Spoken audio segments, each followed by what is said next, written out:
You are now listening to Take Two Podcast. All your latest TV and movie reviews, plus your Hollywood news, and of course, our Take Two. Here we go. 200 of the Take Two Podcast, your show that's been brined and pickle juice for the last 100 years, and if you don't listen to us, we will hurt you with a threat of violence. I am Tony. Brian, what's up this morning? How are you? Where do we get our wonderful toys? I am upset we don't have a parade. You know, Gotham City got a parade when they turned 200. We should get a parade. Dancing, singing, big balloons, you know, the works. Dropping money from the sky. Yeah, why not? Mm-hmm. Oh, we don't make money. That's right. Oh, that's right. But hey, you are my number one guy. Oh, nice. Thank you. Take Two Podcast. Kind of creepy, but I'll take it. That was the next quote I can think of. That was the next one. I don't know why that came up next. Anyway, of all the beautiful quotes from that film. Man, thank you, listeners, for jumping on. We are so proud of ourselves. Weird sentence to say, but we did it, man. Every single week, we have yet to miss a week for this regular show, and this is 200 straight weeks. Makes you feel old, but at the same time, not so much. I feel like we're still just getting started. Yeah, and we've definitely been through some permutations in our, the way we do the show throughout the years. I feel like we're on a pretty good rhythm the last year or two in the way that consistency of things have been going. But yeah, thank you to everyone who's been along for the ride, whether you've been here since episode 1 or if you're just jumping on today. Thank you for your contribution in any way, just clicking play, clicking download, following us on socials, whatever it is you do. Thank you so much for being a part of it. And like we said, 200 weeks now straight, we've been here for you. Those socials, again, are at Take Two Podcast on Twitter. That's the fastest way to get a hold and interact with either Tony or myself. Facebook, you have the regular Take Two Podcast page, but then the Take Two Universe, that's our group page. That has a lot more fan interaction, so you can chit-chat amongst yourselves along with us as well. Instagram, follow that. We're posting stuff pretty much daily on there all the time. There's good stuff there. And, of course, you can shoot us an email, take2podcast@gmail.com, or something that's been in use more and more, I feel, almost weekly, is the hotline. Text or leave a voicemail, 434-602-1931. Those are the socials for you guys to get a hold of us. Now, speaking of socials, we got something new that we just unveiled. I hope folks like it. New logo, baby. I actually had a friend of the show reach out. They saw, I think we had shared it on our story kind of quietly on Instagram maybe a week or two ago, and I had somebody reach out since then saying, oh yeah, the new logo looks great, good job, whatever. So Nice. Good positive results there, and thank you to Alexander Black, who was responsible for that. Actually kind of gave us a refresh on the show logo, as well as our Take Two Spotlight spinoff logo as well. So you may see it and not recognize it at first, but it is still us, and you may still see our old Take Two logos popping up at time to time. It's not completely retired, but we're going to be shifting to that new one, and I like it. I think it's sharp. I like them both. And Inside Baseball, folks, the Take Two Spotlight logo of Tony and I, you see our silhouettes, had to be edited because the first version, they gave me too much hair, as in any at all. And so to write it back and say, so the guy on the left. Make him have hair. Make him be a little shorter than me also. And then give me a hat, because I usually wear a hat, I feel like. So yeah, had to get a little rebrand just to make it specific to us, but yes, it works. And it's inside of what's a theater, which I guess is something that, who knows if that'll actually still be around. Maybe our logo's already outdated. Ooh, it's very retro, very circa 2019 in there theaters. You go. Mm-hmm. All right, out in your feed right now, you've got all sorts of good stuff. Patreon subscribers, you should be on there because we got a bunch of stuff in there currently. It's only $1 a month. Jump on, subscribe. We've got a lot of good stuff. There's a new one coming out this week. We'll talk about it later and going forward.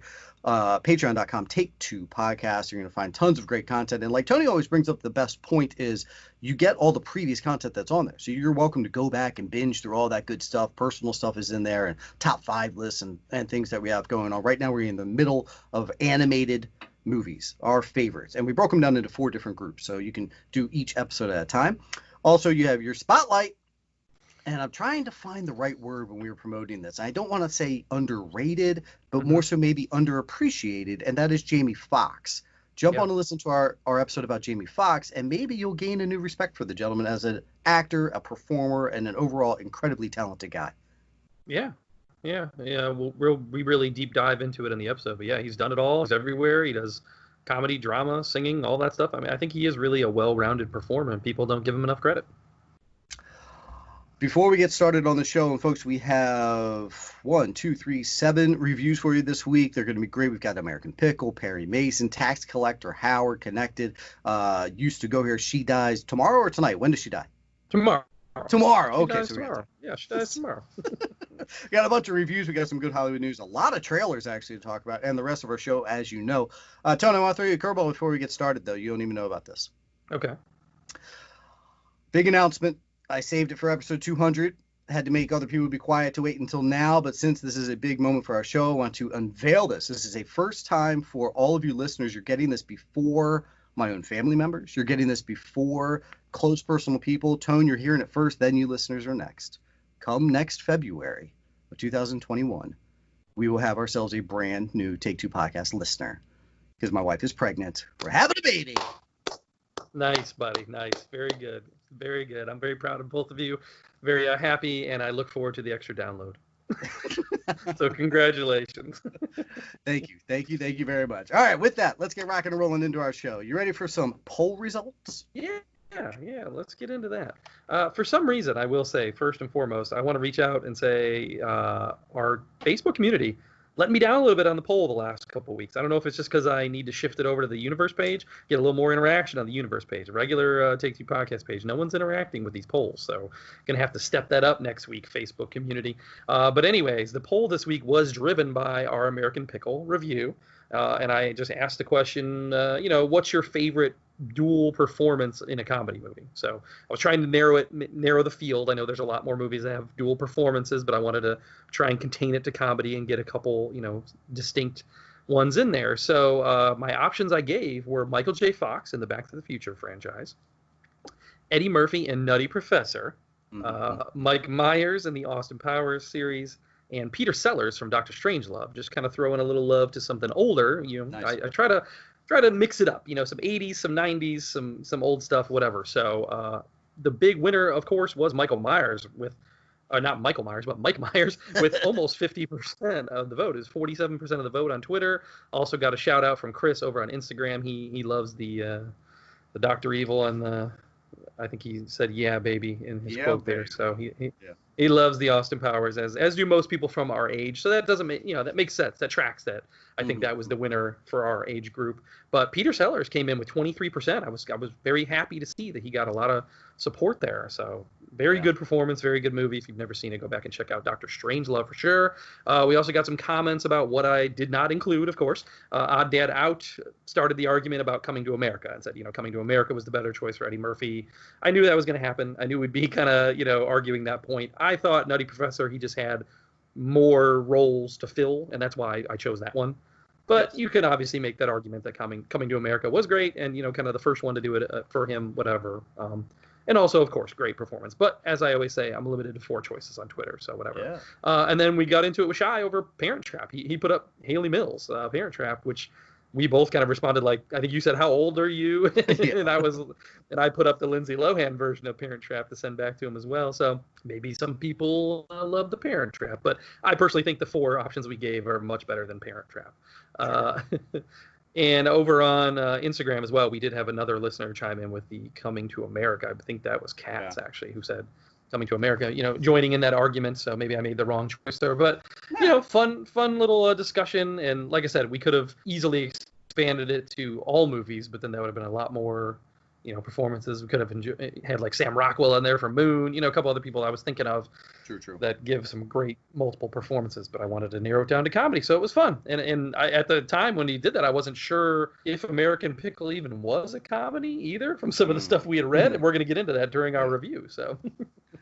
No, your choices were spot on. As always, you only get the 4, and the beauty of the comment below section is exactly what that's there for, and implore folks to use that. Get that combo going.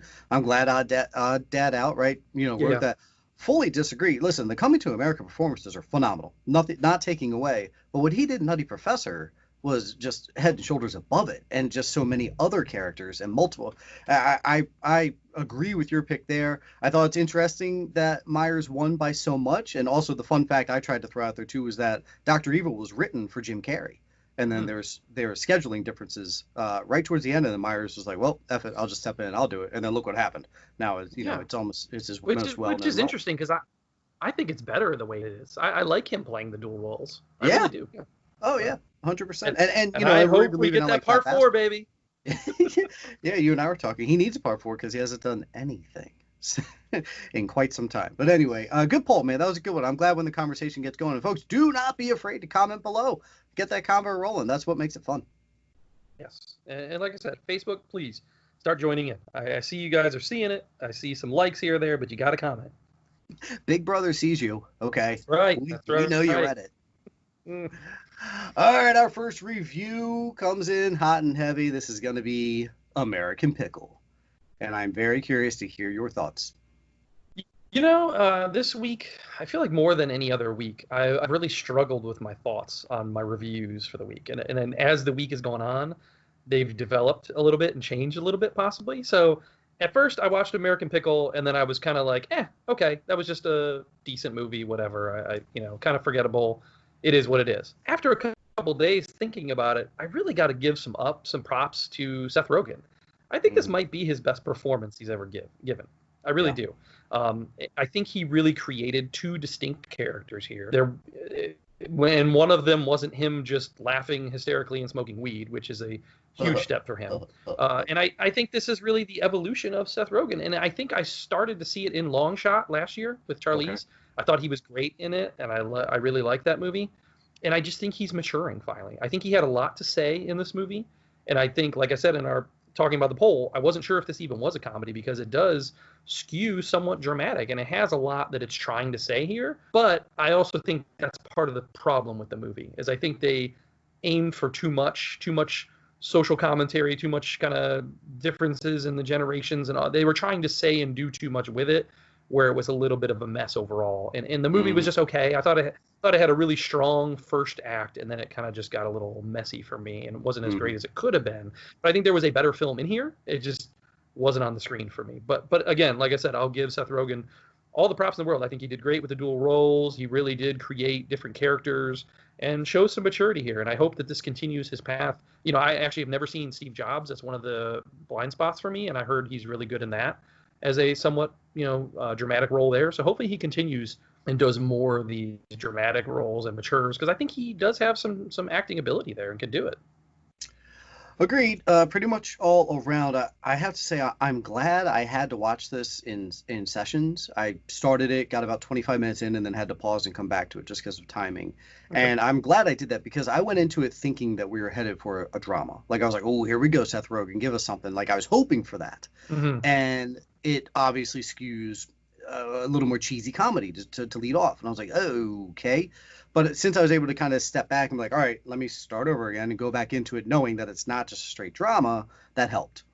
The biggest problem with the film for me is neither character is very likable. Like neither of these guys are incredibly, you give the older version, Herschel, you give Herschel a pass to a degree because, he's just from his times. Mm-hmm. But for the most part, like you're not incredibly rooting for other characters. So I think that might have been subconsciously off-putting for some folks. To Seth Rogen, phenomenal. You're absolutely right. He's fantastic. There were legitimate times in here where you have to remind yourself that's the same dude. And even though they look identical, just one has a beard and is dressed different, he did a fantastic job. His accent, like I kept thinking to myself, he had to have had this accent in the bank this whole time. Like, oh yeah, I could do that accent. I could do that, whatever. And then he just honed it for this where it was spot on. He was really good. And so I hope, to your point of this is another stepping stone in the direction for him, keep going with it. Next step, not as comedy realm. Next step, now hit us with that drama. Now I know, Seth, that you can give us multiple performances or a different range. So that's what I really appreciated. The movie itself, it was fine. If we want to sit here and be dorks and pick it all apart, like how the hell was he frozen in brine for 100? Like, how did they not notice a guy get splashed in because the rats were attacking? It definitely made you pump the brakes. Also, the other part was every time, like he became the pickle king or whatever, he's selling pickles on the street. Nobody with their phones was like, that's the dude that was in pickles for 100 years and now he's selling. Like that would have been a thing, and that never you have to ignore that. And it asks you, the film asks you, just like, hey, even when they say, they have a scene legit saying, explain to us how this worked, how did he survive?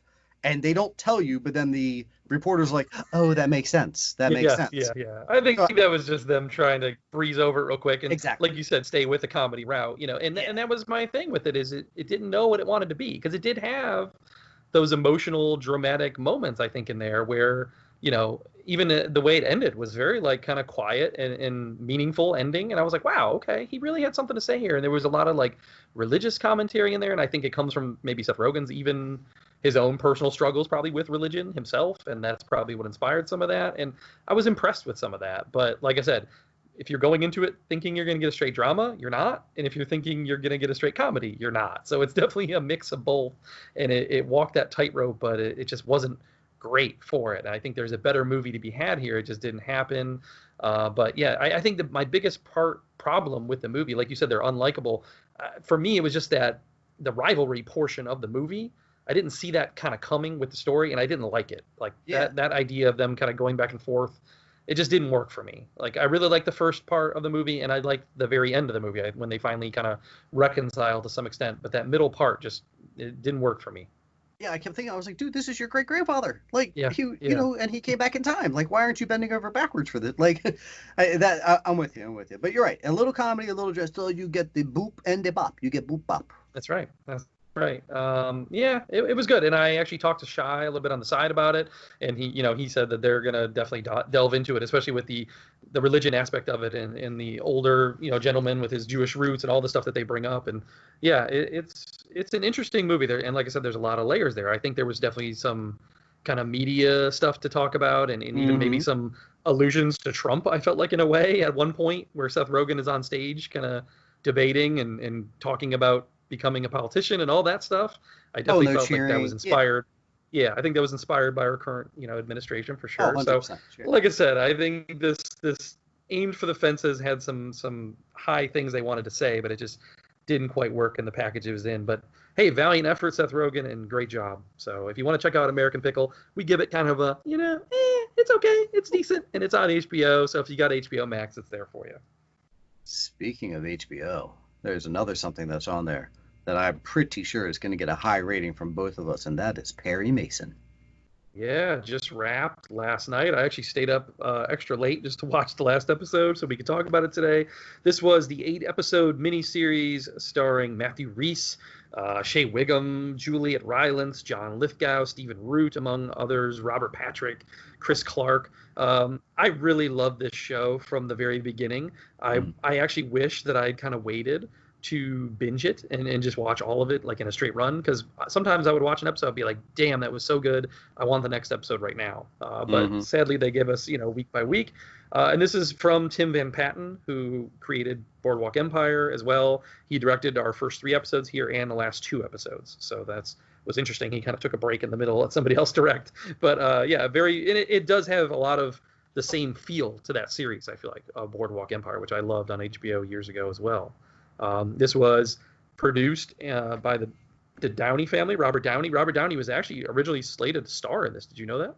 Oh, no, I did not. I knew about the producer part, but wow. Yeah, they produced it. He was originally supposed to star in it. I don't remember what it was. It was some project he was involved in that he had to get out of, maybe Avengers, I don't know. But and I'll tell you what, after watching it, I think Matthew Rhys is the better choice by far. I don't know if Robert Downey has it in him to do what Matthew Rhys did in the show, because it was amazing. What did you think? I agree all around. We'll stay spoiler free for you folks who haven't caught up just yet, because the last episode just dropped last night. But I loved it. I think it was episode 3. I was thinking, whoa, where do they go from here? Because they gave us so much. They gave us who they're tapping for murdering the baby. They arrested the mom and stuff and I was like, what left do we have to do? Boy, did they. And it got fun. It got, it sucked you into like, oh wait, what next? Who else was involved? That kind of storytelling where you're just like, holy crap, I didn't realize it could go this deep. And then it does go that deep. And then who's the bad guy? Who's the other bad guy? All those kinds of twists and turns that were fun. I was speaking with my parents actually yesterday about it, and they've got some friends. And of course, this is your older age bracket who were able to watch the Perry Mason show back. And apparently that age bracket wasn't loving it because he wasn't doing his lawyery stuff yet. Yeah. And I said, well, did you explain that this is kind of like a prequel, like season 2 is coming? Like, it was kind of like they were building into that. And then by the time it got to the end, and that's what made it cool for me. You see him as the detective, advancing towards now the lawyer mode, and now like next season's going to be that hardcore old school Perry Mason. Sure, yeah, and it was very much that origin story, more showing him as just kind of the PI, kind of on the street. And one of the things I love the most about this show, though, is the period piece aspect of it. The 1930s LA, it was perfect. I mean, the production design, the costuming, everything about it looked like this was 1930s LA. They really did such a good job here with it. But at the same time, they also modernized the story. You know, I feel like the old Perry Mason wouldn't have showed a lot of the stuff, the underbelly, as it were, of LA in this time, and also getting into just some other aspects of it, like the woman that Perry Mason's involved with, and she calls herself a wetback, in last night's episode, like dealing with the racial things that were going on in LA at the time. You have the Chinese opium den, like all these different things that they're getting into here. One of the characters is a lesbian, kind of secretly on the side, like all these different things that they're getting into and modernizing the story. And I really appreciated it. And it wasn't coming in and like banging you over the head with it, making it a huge issue, but it was just like, oh yeah, all this stuff was there, so let's just talk about it. Why ignore it? And I think that was good to involve it in there. I will say, for me, standouts, Juliet Rylance. I don't know that I ever knew who she was before this show. She plays Della, kind of the right-hand woman to Matthew Rhys' Perry Mason, and she was fantastic. She was a standout performance for me for the series, as well as Chris Chalk, who plays Officer Drake. I love him. I've seen him in a few other things, but he was great here. Gotham. I feel like he didn't get enough to do. Oh yeah, that's right. He was Lucius, right? Yeah. Yeah. He didn't get enough to do, I feel like. I would have liked to see him a little bit more, but he was great here. The guy working in the morgue, Jefferson Mays, he was great in his couple little scenes that he had. Matthew Frewer played the judge. I don't know if you remember him. He was Max Headroom back in the 80s. You remember that show, Max Headroom? I was thinking of him from Honey, I Shrunk the Kids. Well, yeah, he's the neighbor. Yeah. But yes, he was awesome. Yeah. But I was like, it's so cool to see so many people. John Lithgow, like I said, Stephen Root, Robert Patrick. They all kind of pop up and give really great performances. What a deep cast this had. I will say one of my big cons of the show, though, was kind of the religious side story of it didn't work for me. It didn't pay off enough for me in the end. And they spent a lot of time with it, and I just felt like at the end, and I thought Tatiana Maslany gave a great performance as the leader of this kind of religious cult almost, and Lily Taylor being her mother. I thought they were both great performances, but I just didn't think that whole side story needed to get so much focus, and maybe moving forward we'll shift away. And I didn't know that we were getting a second season. That's official? We are? Yes. Oh yeah. Okay.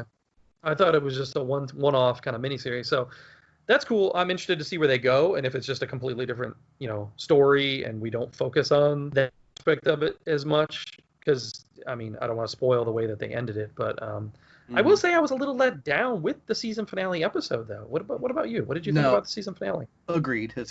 I'm glad we're not talking spoilers, because then my review would go negative. It was just kind of like, all right, we're done. And you get the decision from the jury, and then you get the... And then afterwards, it's like, okay, we're just kind of like cleaning a few things up here, a little housekeeping of this story, that storyline. One little twisteroo with, a couple of guys, again, not giving anything away, but other than that, it was just like, all right, we're all set here. Yeah, it does. But it did let me down a little bit. You know what it felt like was like Lord of the Rings, how people complain there were like multiple endings. That's what it reminded me of. Like we had to see kind of each character thread get their ending.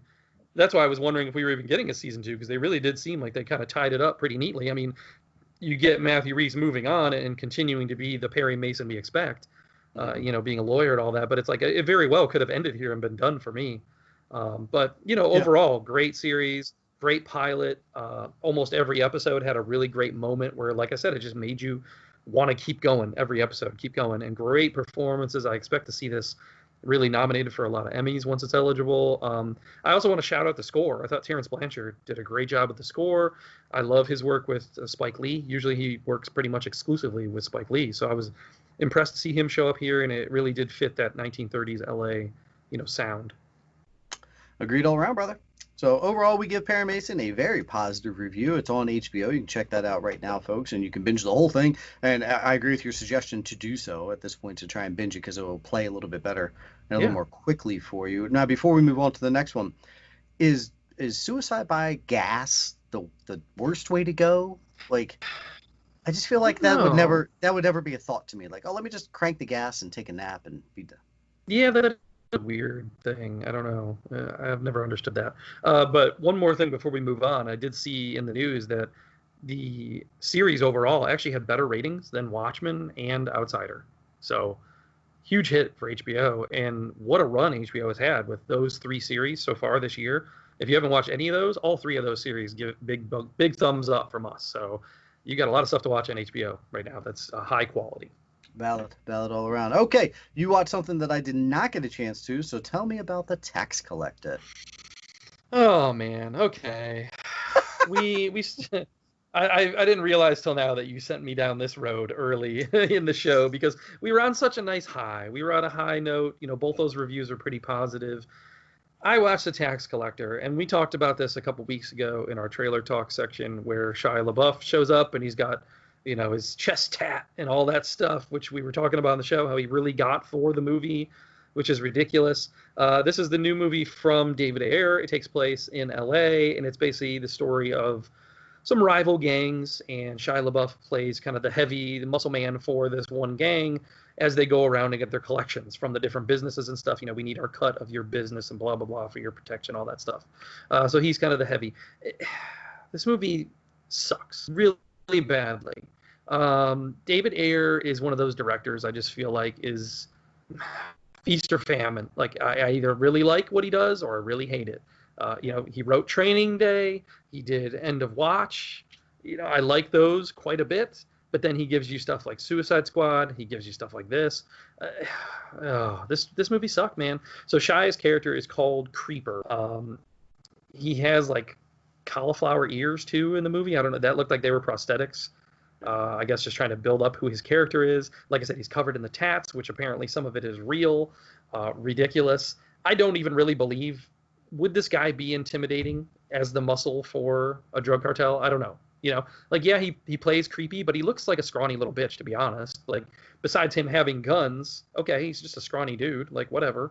And then during the movie, he almost speaks with like a Hispanic kind of accent and says things like partially in Spanish and whatever. And I'm like, is he supposed to be playing Hispanic? I was confused. Or is he just like this guy who's been embroiled in that culture so long that he's like taking it on? You know what I'm saying? Kind of like I think Gary Oldman played that in True Romance. That was also kind of questionable, like what's going on here, where he, so I'm guessing that's what they were doing here. I really didn't like this movie. I didn't care about any of the characters. There were some major deaths in here, and it's just like, okay, cool, whatever. Like I don't care. There was no build up to these characters, and Shia's character isn't even the main character. He's only in the movie for the first half of it, and he's not the main character of the movie. It focuses on kind of his boss and him running the things. And you get George Lopez shows up in here for like a couple scenes in like a dramatic role, which actually he did a decent job in the couple scenes he was given. Okay. But that was a little bit of surprise for me to see him pop up there. I don't know. I equated this to Grand Theft Auto San Andreas. You remember that video game? And if they made it into a movie, and that's all this is the Grand Theft Auto video game as a movie. So you're going through this world, you meet a character, they give you an exposition dump, you move on. Like, you don't care about anything they had to say. You don't care about the characters. The script is god awful. The performances really aren't that great. I don't know. Nothing about this movie worked for me. And then they kind of tried to shoehorn in like this whole family storyline and like religion aspect and like almost trying to make it seem like these are good people, but they're not. Like, they're all criminals. Every one of the movies is a criminal. So why do I care?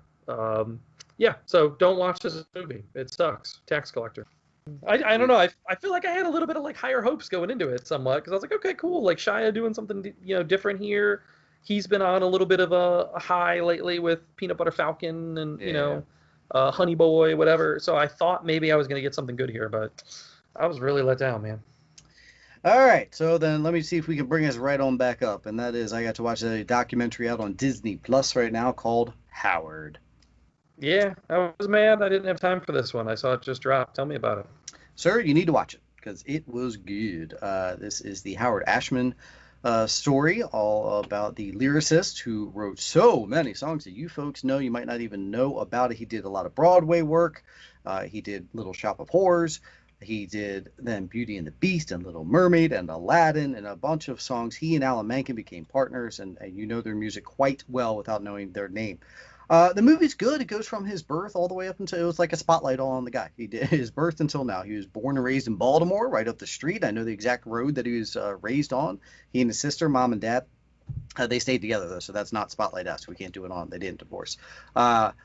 It really breaks down what goes into writing a good song, writing a good tune, and having the lyrics actually mean something, and how much he had a brain for that, and how not too many people in the world ever had that type of a brain where certain lyrics needed to work in a certain way, and how good he was. And it dives into his whole coming up through Broadway. He went to New York and then just started doing stuff on off Broadway, and he bought a theater that everyone was like, don't buy it in that section of town, nobody will go. But then he just put on such good shows that people still came and liked it, what have you.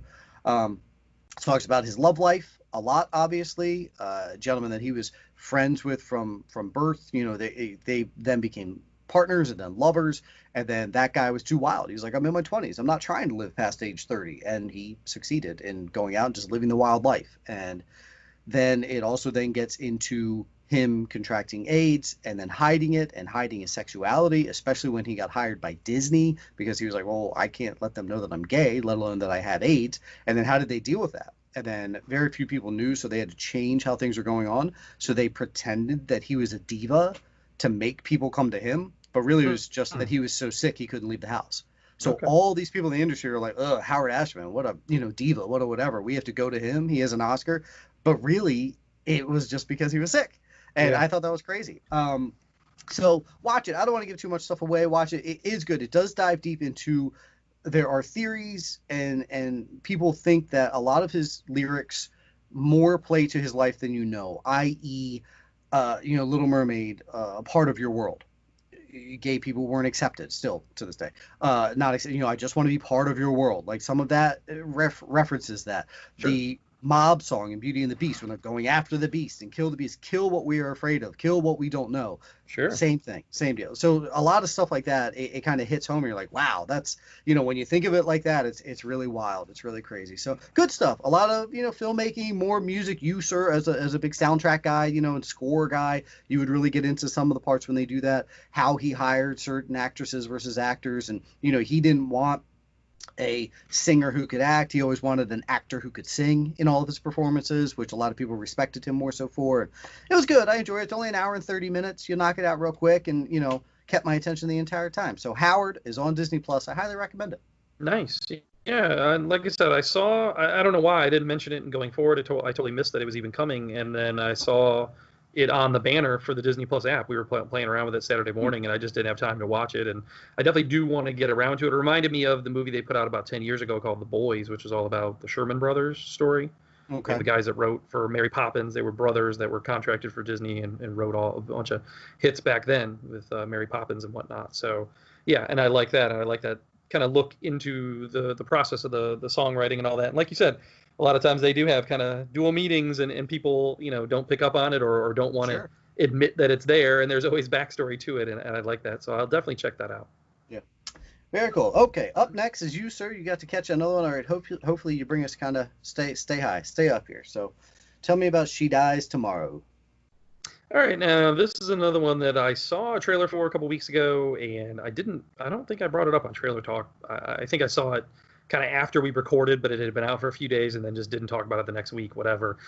This is She Dies Tomorrow. It's a thriller written, directed, produced by Amy Seimetz, starring Caitlin Shield, Jane Addams, Katie Aselton, Chris Messina, just to name a few. Michelle Rodriguez even pops up for a scene, Josh Lucas.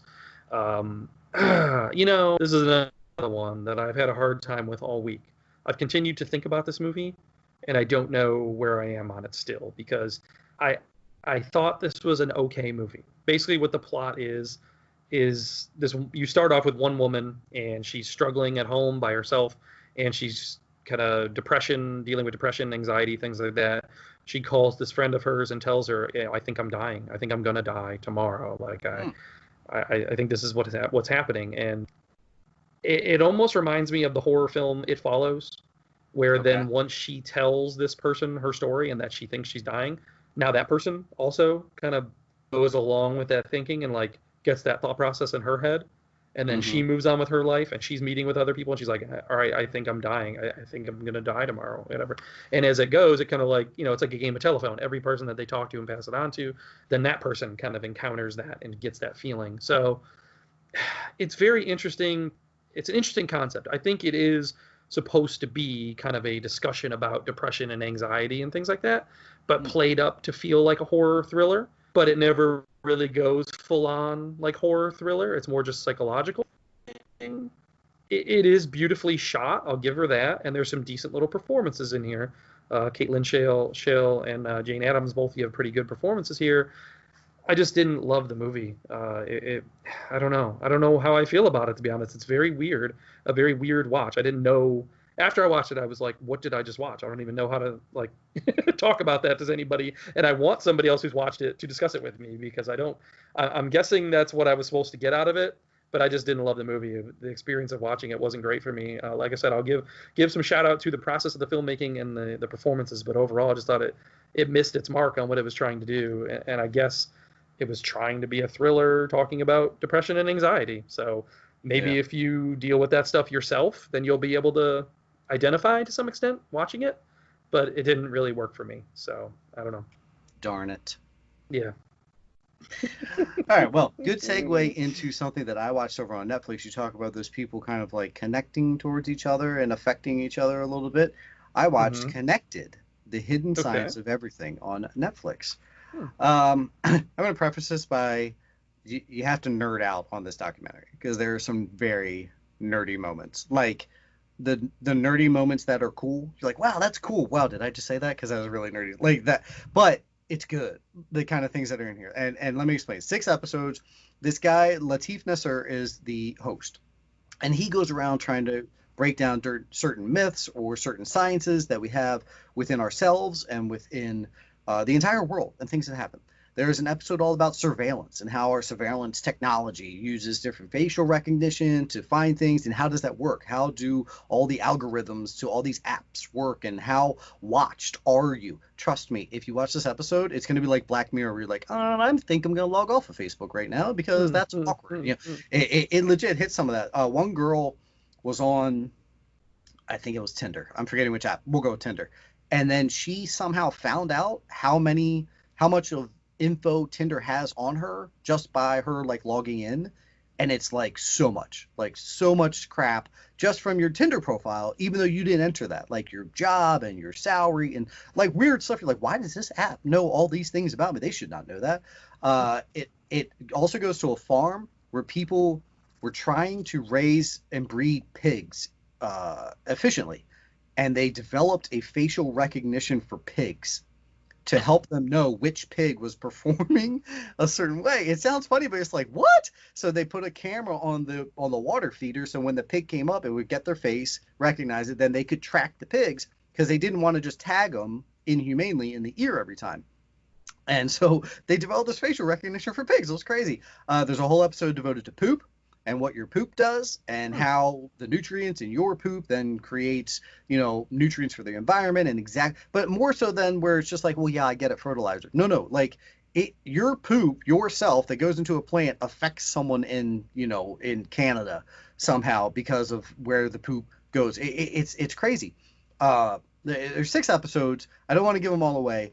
Two of the really wild ones were, there are these birds, these like miniature finches that live in Delaware.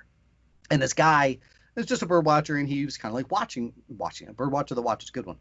And he would notice that they would sometimes leave to migrate south in June versus end of July. And he was like, why? Why would they leave? It's nice weather right now. Why are they leaving earlier than before?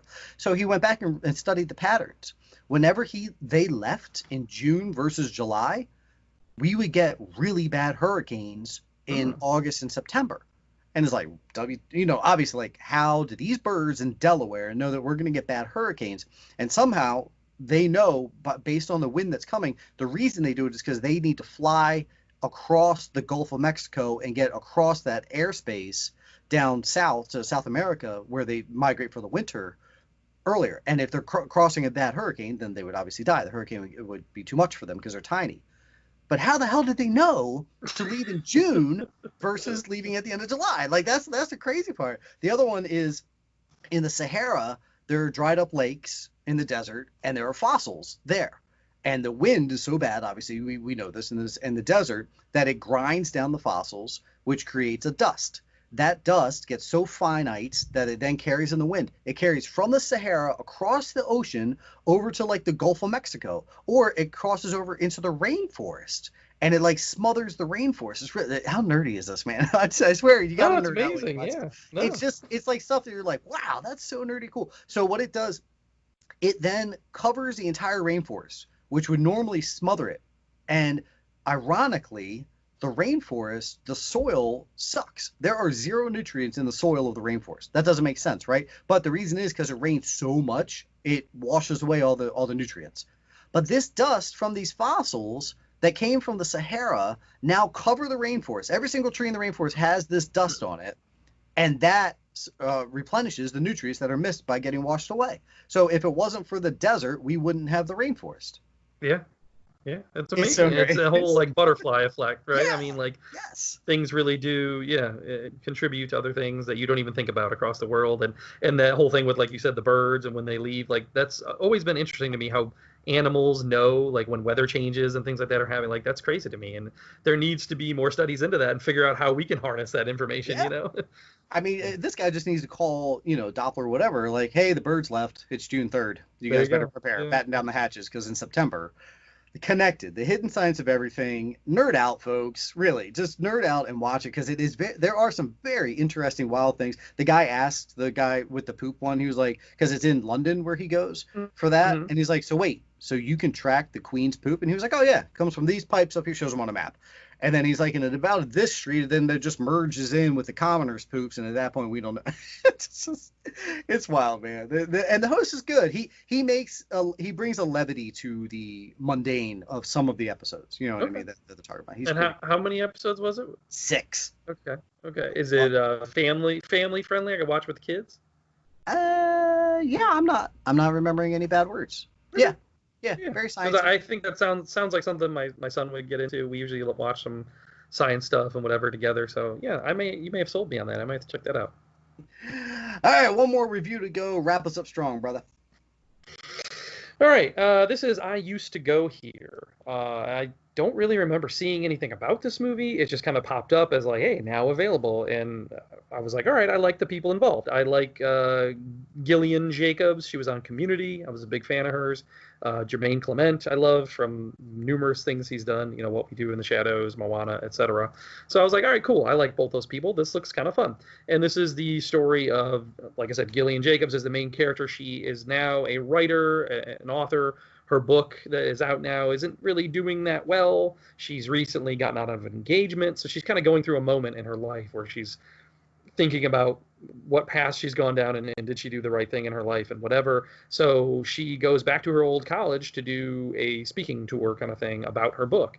And while there, she kind of rekindles her friendship and relationship with a former professor played by Jermaine Clement. Obviously, there's some tension, sexual tensions maybe that were there back when she was just a student and now she's an adult. So going back and kind of rekindling that, is interesting.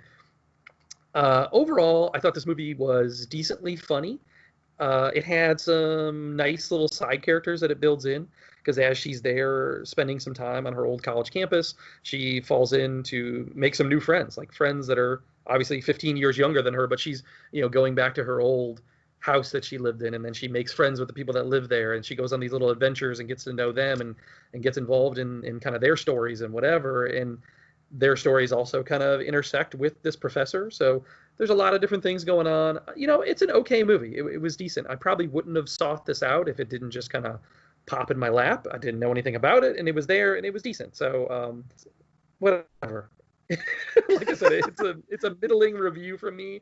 It's somewhat forgettable, and I probably would never turn this back on and watch it again. But I had an enjoyable time with it, and I like the performances and just kind of like what it was saying. I feel like we're also in that same point in our life where we're like a good 15 years out from where we graduated, and you kind of like reassess things. Like, did I make the right choices in life? Did I go down the right paths? And I think there's a lot of that going on here. but not like overly dramatic. It does still have a lot of comedy here. It is co-produced by the Lonely Island people, so Andy Samberg, Jorma Taccone. Jorma Taccone actually shows up in the movie as a small character. So yeah, it's a little more mature than maybe something you'd imagine from the Lonely Island. So yeah, not a bad movie. Not a bad movie. Go check it out. It's actually currently getting a 91% on Rotten Tomatoes. So they must have liked it more than me, but it is good. It is a generally fun watch. All right, folks, that's going to wrap up all of our reviews. We're going to take a quick break and be right back.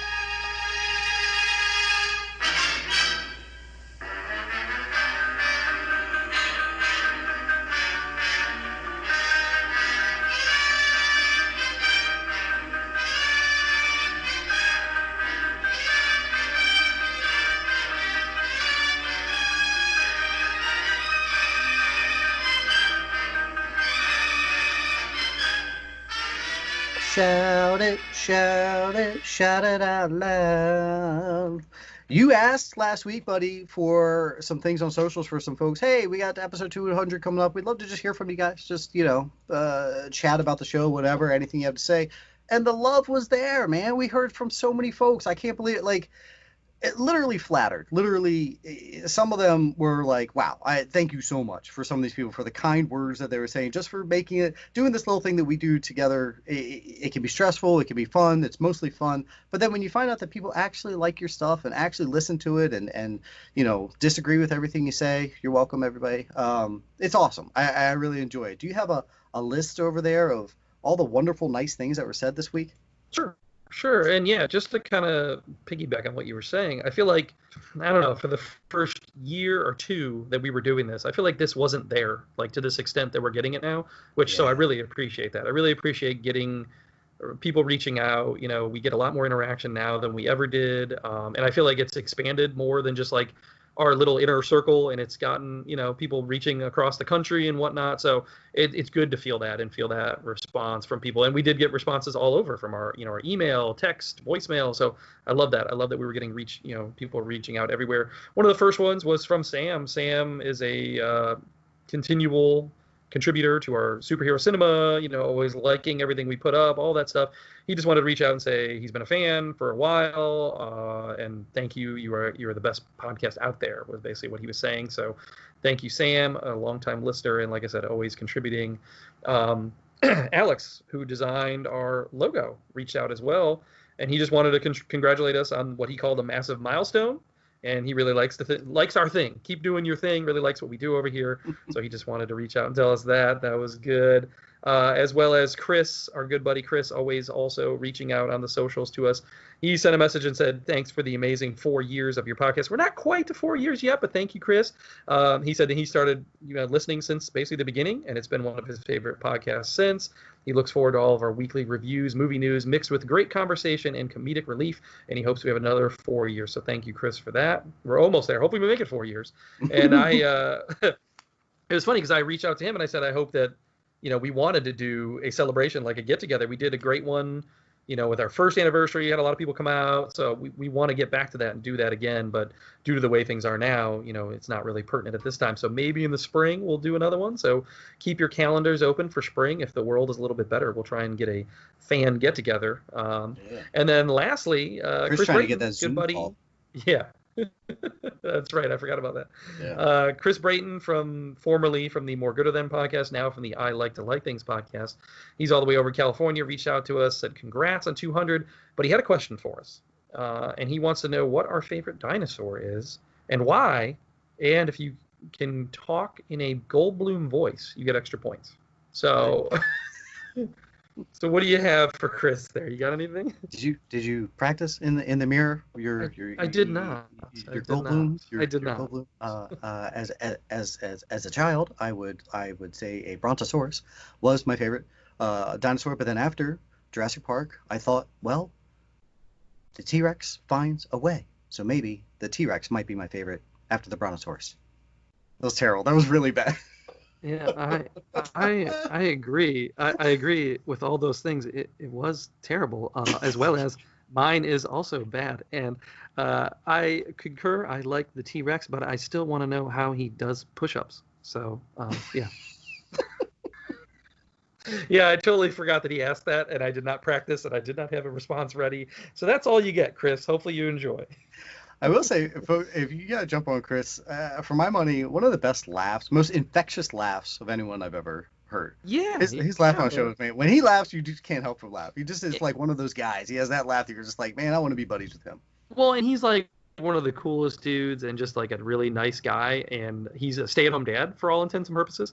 And I used to love his show when he talked about movies, but now he's doing a completely different thing. And it's basically just all about hobbies and getting to like new things. And I love that. And he's really introduced me to some kind of interesting things. So it's a great show. I highly recommend it. I like to like things. Very nice. Very nice. All right. So All right. let's get back into our show. Hijinks always seem to ensue somehow. All right. This is going to be a loaded section here. Trailer talk. So I was wondering what movies are coming out soon. Oh, look, a new trailer. Talking trailers with Trailer Talk. Yeah, I had at least like 6 of them that I wrote down here. The big one for me for the week was Judas and the Black Messiah. I was blown away by this trailer, and I'm so pumped for it. What do you think? Agreed. My first thought was this movie's loaded with names that people need to know better. Like Keith Stanfield, Jesse Plemons, Kahlua. I know people might know those names, but I think more people need to know these names. These guys are stud actors, and this thing is loaded. It looks good. This doesn't come. They're still aiming for theaters 2021, right? I believe so. Yeah. And this was originally we had announced this back last year sometime when they originally announced the cast of it. It was called Jesus Was My Homeboy originally. I don't know if you remember that. Oh, yes. Okay. Yeah. So that was the original title of it, and it's looking at Fred Hampton and the Black Panther Party in the 60s. It's produced by Ryan Coogler as well, and he's letting Shaka King direct. I don't think that they've ever directed anything before from anything I'm seeing, but you got Coogler also involved there. It looks great. Kaluuya, man, he looks like he's aiming for that Oscar Gold finally. And like you said, Lakeith, I just think Lakeith doesn't get enough credit. And the reason the movie looks so good, I don't know if you remember, they shot it in Cleveland, baby. Cleveland, Ohio, representing. And they also filmed part of it inside the Mansfield prison, where they also filmed Shawshank Redemption. So cool. Very cool. If you guys remember episodes about 30 through 78, we used to do a bingo card thing every time Tony checked off Ohio. So check off your bingo cards from back in the day. There you go. All right. Also, last week I had talked about Ratchet and how we had the first look. They had released some photos from Netflix. After we stopped recording, they released a full trailer, like literally that day. And what do you think? Sarah Paulson playing Nurse Ratched here. I think it looks really good, really atmospheric, really creepy. I think she's going to knock it out of the park. September 18th coming to Netflix. She looks phenomenal. Like, it made me think, wow, why haven't we gone down this route before? And even in the promo, it says one of the most iconic villains of all time. It's like, you're right. Like, why? Who didn't come up with this already? It does look to have a little psychedelic factoring in there. People are a little out of their minds. So we're going to do some trippy stuff here. I hope that doesn't take us out of her performance.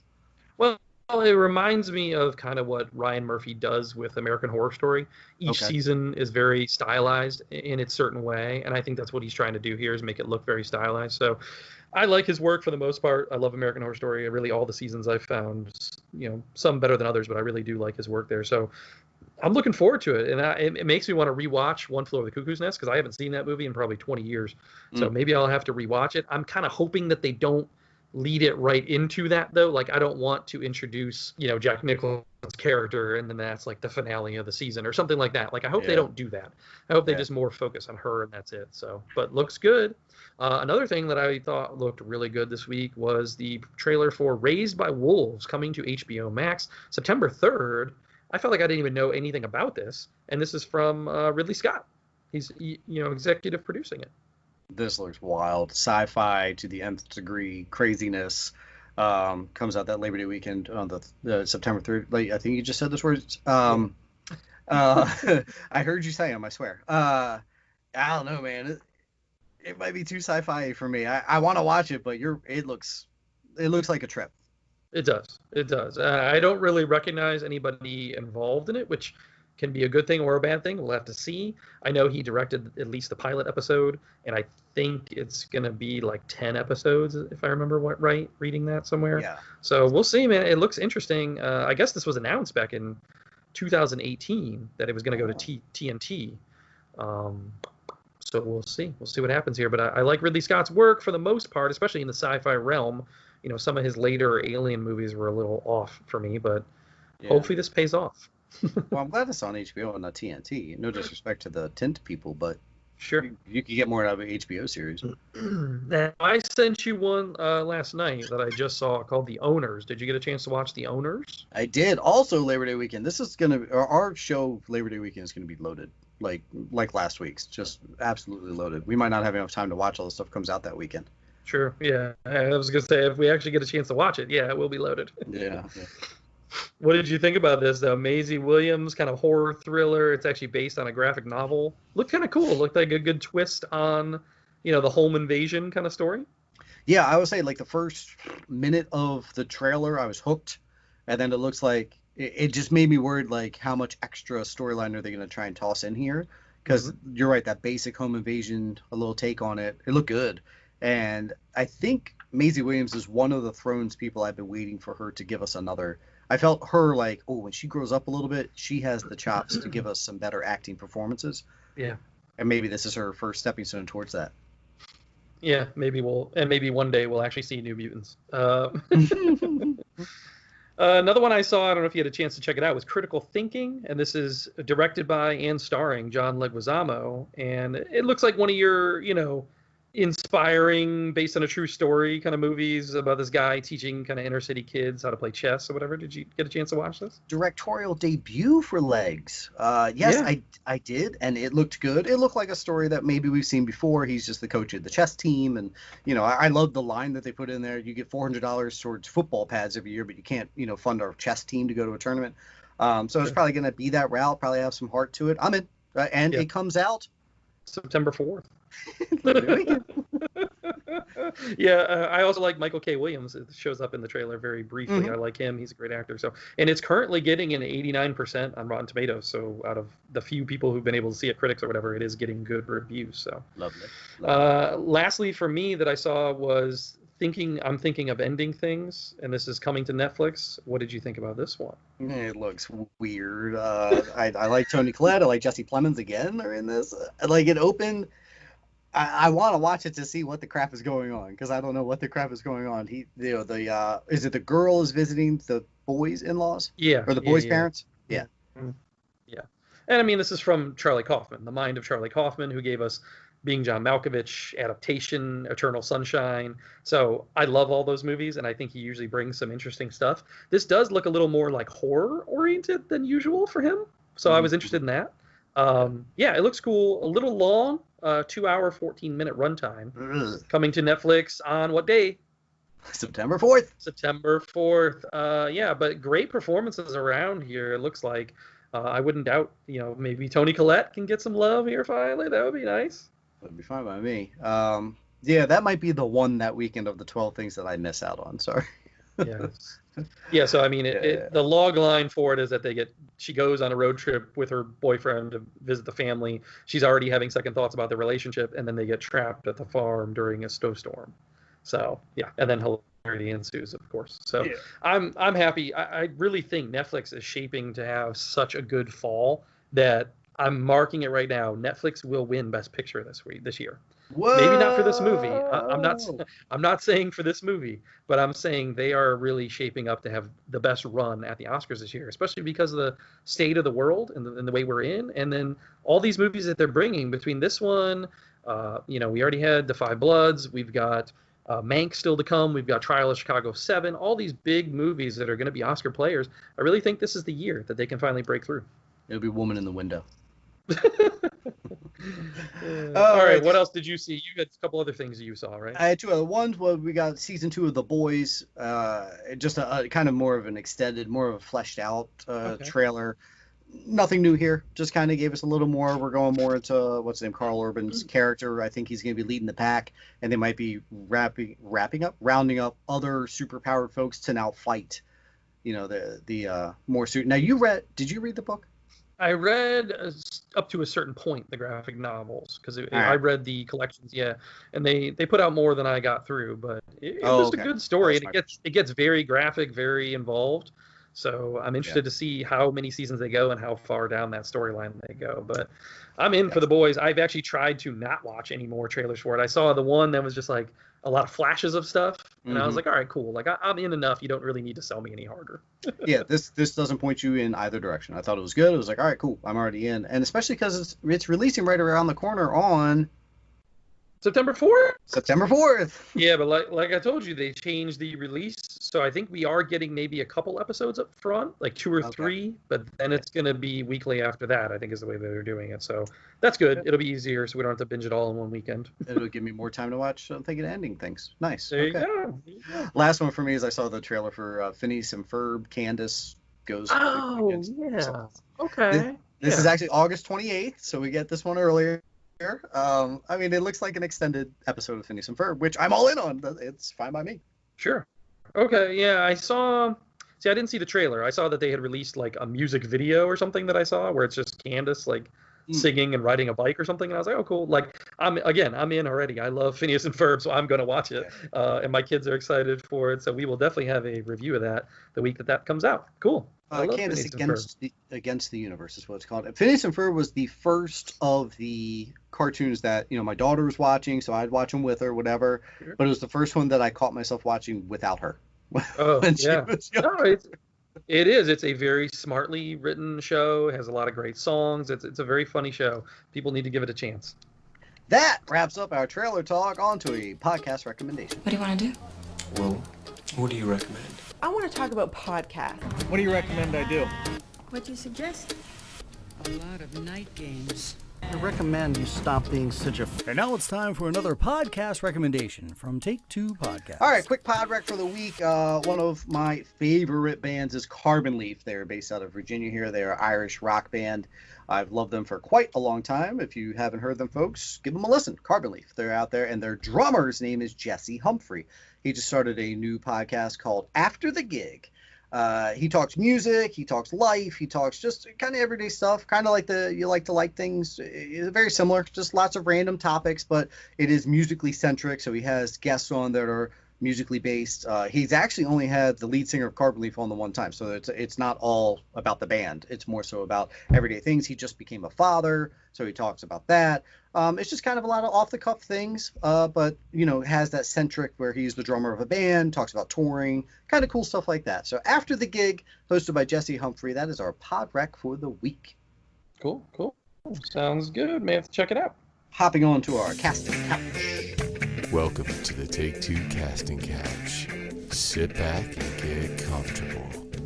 Oh, yeah. All right. I don't know about you, but I said something to you before we started recording. Seemed like kind of a slow week. So I only had one thing here, and that is Elle Fanning has been cast to play Michelle Carter in the Hulu series Girl from Plainville. And this is based on the story of the texting suicide murder kind of case. If you remember, I reviewed the HBO documentary they made about it, I Love You Now Die. That was a pretty interesting documentary. So yeah, they're going to make it into a dramatic series for Hulu.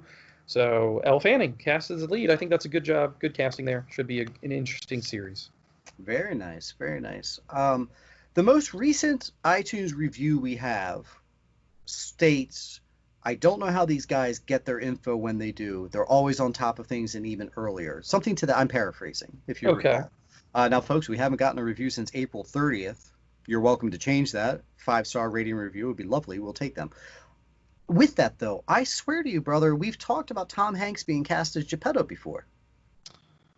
I feel like maybe it was from We Got This Covered. Maybe it was a rumor. CosmicBook.com had it. Well, They heard it from somebody who heard this, and they heard that before. And I don't want to give them any props. All right, well, either way, it's pretty much confirmed. Hanks is now seriously in talks to play Geppetto in a live-action Pinocchio. This would be a more Americanized version than the one we talked about the trailers of last week. I'm in. Hanks can definitely play Geppetto. Nice. Okay. Yeah. Jared Leto will be playing Andy Warhol in a biopic film about him. Perfect casting. Agreed all around. Only Murders in the Building. This is Selena Gomez, Martin Short, Steve Martin via Hulu comedy series. Okay. Sounds interesting. I like all of those things. And your Legends, Olivia Swan, is being boosted to a series regular for season 6. Huh. Olivia Swan, which she character? Light-skinned black lady. I don't. You watch it. Yeah, she's been on the show for a couple seasons. Plays She's with Constantine. I forget the name of the character on the show, but she Gotcha. is basically in hell with Constantine, whatever. And so that makes sense. The way that they ended the last Astra is her name on the show, but that makes sense. The way they ended the last season, it seemed like they were going to bring her on as a bigger character. So there you go. Wraps up our casting couch onto What's in the Glass.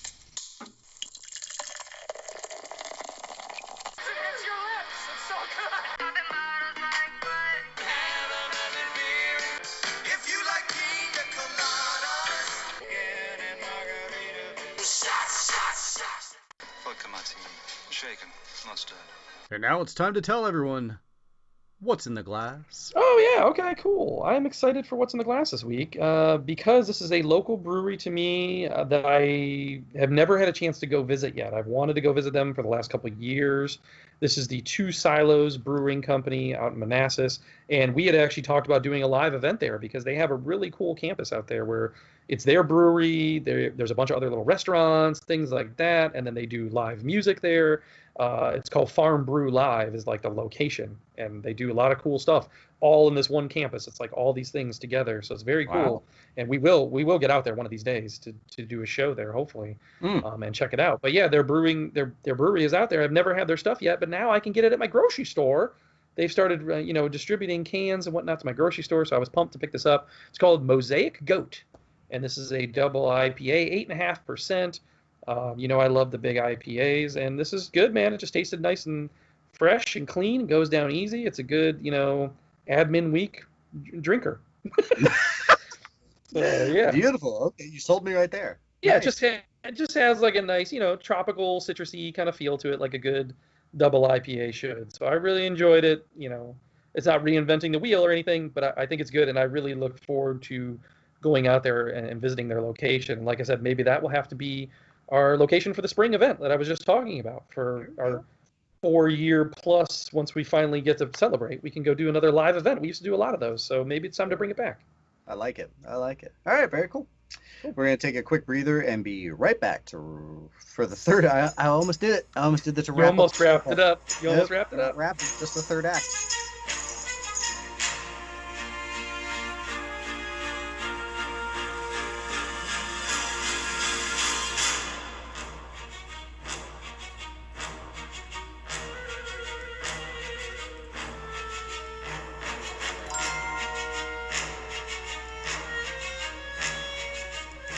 All right, we dropped our superhero secret cinema back on Saturday, and we got a little bit of love. We kind of have the same players each and every week sending in their answers, except we got a new one.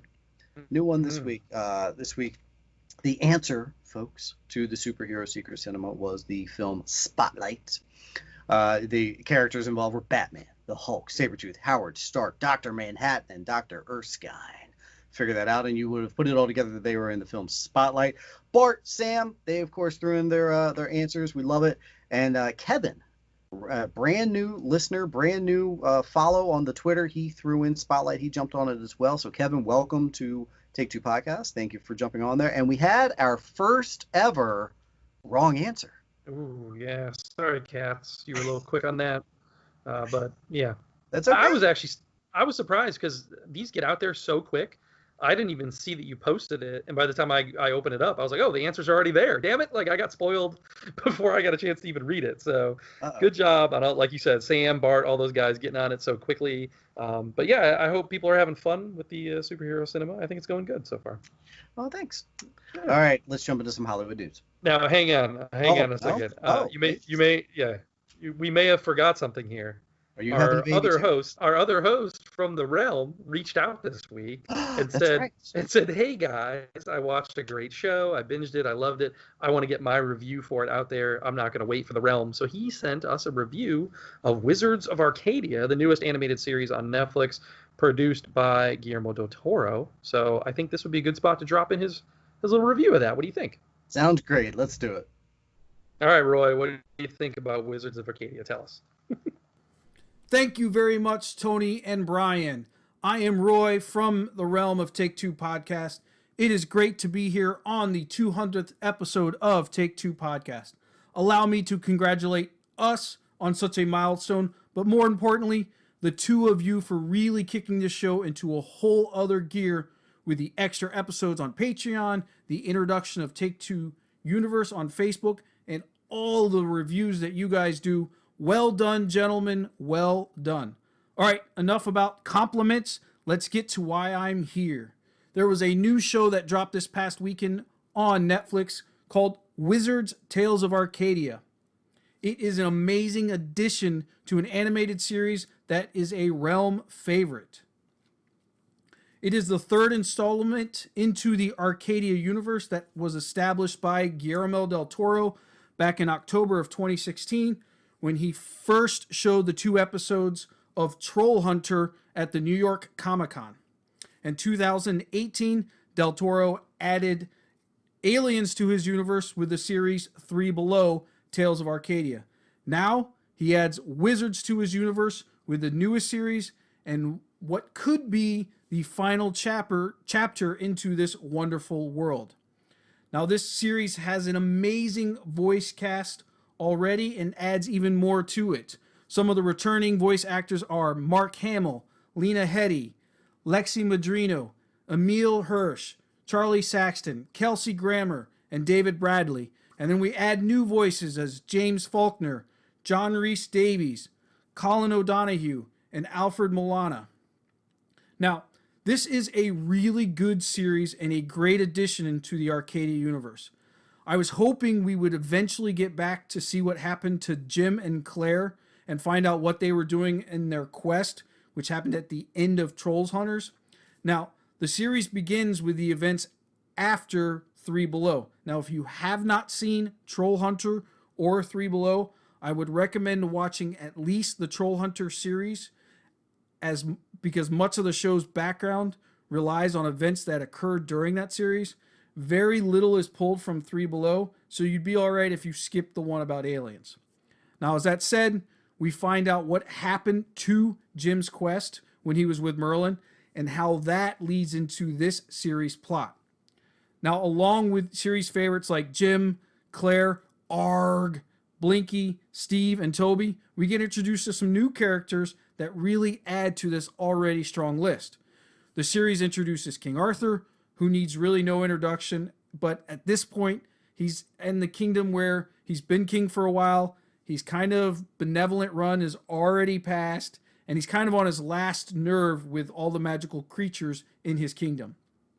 Now, Deuxes is Merlin's apprentice and goes through a series of struggles before the series end, but comes out to be a really strong character. And then we have Archie, who is Deuxes' familiar and a hybrid dragon cat-like creature who wears glasses. You have to see it to really appreciate what he is. Now, we also get to see Morgana again, and Merlin is back, and we get to meet some powerful new villains also. I don't want to give too much away. The animation and the creation that is in this series is phenomenal. Now, this series gives you time travel, you get Arthenian legends, you get magic, and you get so much more. What I love most about this series is how much lore is intertwined from Troll Hunters and is included in this, but it also continues the saga into a new direction. This is one of Del Toro's finest pieces of storytelling. I really enjoyed his take on this Arthenian legend. This series will continue in 2021 with a second installment, as it does finish on a cliffhanger, and the entire Arcadia saga will finish up with a feature film in 2021 also. Wizards has 10 episodes that last about 23 minutes, so do yourself a favor and watch this series. You will not be disappointed. That's it for me. If you want to get into more of this and other fantasy shows, be sure to download the next episode of the Realm of Take-Two podcast coming at the end of the month. Now, back to episode 200 with Brian and Tony. Take it away, gentlemen. Let's get back to the news. In the news. The biggest news that I saw for the week was that Mulan is coming to Disney Plus as a PVOD, $30, September 4th. Oh, common date that we're going to be watching lots of stuff. And this is on top of your Disney Plus subscription. So you have to have the Disney Plus subscription to start. Then you pay $30 and you get Mulan at home. I've seen a lot of mixed reviews on what people think on this. I'm okay with it because for me, if it's a family of 4 or 5 people watching it, that's way less than you'd spend in the theater. So why not? You know? Yeah, and I'm with you, and I think this is totally subjective to what films you want to see where and when. You know, Mulan, to me, to you, fathers of families, this is perfect. This is great. Sure. You know, and my wife even said, she was like, "Whoa, $30." And I was like, "Well, babe, if we went to the theater with the 2 kids, how much is that? You know, concessions and everything, that we're saving cash here." And you keep it. It's not a rental. Yeah, it kind of unlocks it on your account, they said, right? Yeah. Which I thought was cool. And they did say in the article it is considered a one-off, but I don't know. If this keeps going and theaters can remain closed for a couple more months, they may have to try this out with some other movies as well, I think. So, I don't know. Good move by Disney Plus, I think. I get it, though. If you're a single person, you're not going to pay $30 to want to watch this. Nah. Nope. We may see some Labor Day weekend house parties. Actually, I think Bart even commented on our Take Two Universe saying that he's going to be getting a couple of couples together to split it and share, and that's cool. That's a route to go to, especially if they start doing these for other big time movies. I saw the idea floated out there for Tenet. How much, or for Black Widow? How much would that have to be for you? No, I mean same thing. I think I would probably pay $30 to watch that at home. Why not? Yeah, that'd be down. You know? What if it's 60? Would you roll 60? No. And that's the thing. They're definitely testing the waters, you know. And I think this goes back to what we talked about last week with Universal and their thing and their, you know, profit sharing idea that they did. And I think this opens the door for these different companies to try out their different business models. And we're kind of in the Wild West right now. Nobody knows when these theaters are going to reopen. Nobody knows what they're doing. So they got to get their products out there. They got to make money. I don't know. I like it. Like I said, I get it that people that are single don't want to pay $30 to watch it. I wouldn't either. But for most people that already have a Disney Plus account, this will be a good sell for them. Maybe we'll see a COVID case like raise after the Mulan weekend where people are getting together to watch it because they don't want to pay $30 by themselves. That's true. That's true. Sticking with that Disney Plus news, though, they did come out at the same time when they released that news. They said they are now at 60.5 million paid subscribers as of August 3rd for Disney Plus, and that's only 9 months after they launched. They originally forecast to hit that number in 2024. Oh, wow. So huge news for them. It actually caused their stock to jump 10%. I know a lot of that probably came from Hamilton. I heard they had a big bump in subscriptions for Hamilton, as well as the Black is King. A lot of people, I guess, were into the Beyonce release there, so that might have drawn some subscriptions as well. However, they did release some bad news. I don't know if you saw this. Disney, as a company overall, said that they had a 40% plunge in revenue during the quarter between like March and June. 11.7 billion that they lost, and 3.5 billion of that they think came from the parks being closed. So, I believe that. It's a huge loss for them. So, whew, man. They just scaled back I noticed this morning the park hours. Each park will stay open less because just people aren't in them, so it doesn't make sense. So all right, so 60 million subscribers, a quarter of that is 15 million. If a quarter of them buy Mulan at $30 each, you're looking at $450 million. Yeah, and don't forget they're still planning on opening Mulan overseas in theaters like China, where it's probably going to make a ton of money. So I think it's a smart move on them to do this kind of hybrid model.